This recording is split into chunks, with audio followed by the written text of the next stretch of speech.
மோசே ஒரு திக்குவாயன் தான். ஆண்டவர்கிட்ட கேட்ட, ஆண்டவரே எனக்கு திக்குவாயினால பேச முடியாது.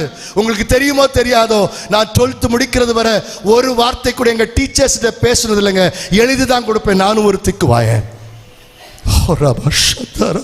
இன்னைக்கு கர்த்தர் இந்த இடத்துல என்னை நிறுத்தி வைச்சிருக்கிறார் என்றால் it's all by grace. Hallelujah. Pastor Jayabalan அவருடைய மகனுடைய திருமணத்தை நடத்தி முடிச்ச அன்னைக்கு நைட்டு ஃபேஸ்புக்கில் எனக்கு ஒரு கால் வந்துச்சு. என்னுடைய கிளாஸ்மேட், எல்கேஜி கிளாஸ்மேட் ஒரு சகோதரி, ஃபோன் பண்ணி, Kingsley I want to talk to you. சொல்லுமா, என்ன என்ன என்ன இந்த வருஷம் நாங்கள் ஒரு 40 வருஷம் ஒருத்தருக்கு ஒருத்தர் பார்த்ததில்லை, கேட்டதில்லை.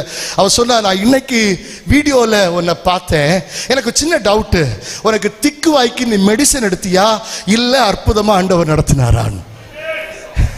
எனக்கு அதுக்காக தான் உனக்கு நான் கூப்பிட்டேன்னா. நான் சொன்னேன், எனக்கு தெரியல, என்னை அழைத்தவர் உண்மை உள்ளவர், அவர் முடிவு வரை இந்த நடத்த வல்லவராக இருக்கிறார். I stand on the grace of God.